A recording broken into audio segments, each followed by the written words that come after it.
What really causes cancer? The truth you need to know. Script rewrite. Have you ever stopped to wonder what actually causes cancer in humans?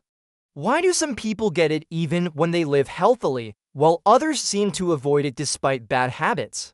These cells grow, divide, and replace old ones in a carefully coordinated system.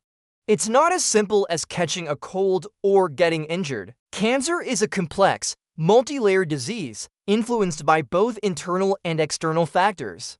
If someone in your family has had cancer, your own risk may be higher, not guaranteed, but definitely something to be aware of.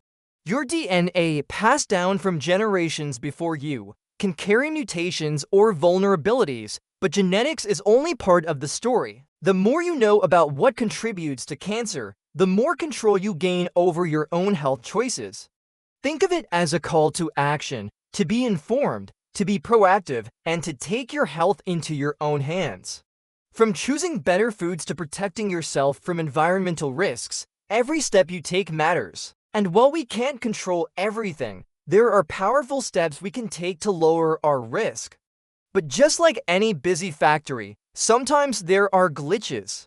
An error in the blueprint, a misfire in production.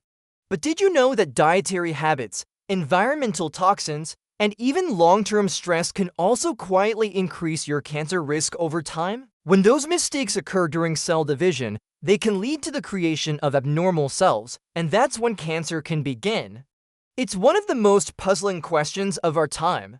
And today, we're diving deep into the surprising answers that science and experience have uncovered. Picture this: your body is like a bustling, high-tech factory, constantly producing millions of new cells every single day.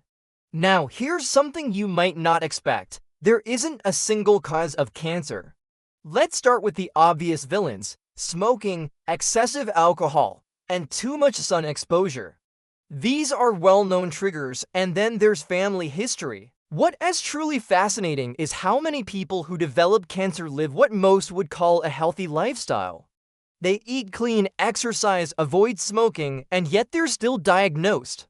Why? Because cancer isn't just about one bad habit or one unlucky gene. It's about a combination of factors, some that we know and others science is still working to understand. But here's the good news: knowledge is power. So the next time you think about cancer, don't just think of it as a random misfortune. Because while we can't always predict cancer, we can often prevent it. Stay with us. This video could change the way you think about your health forever.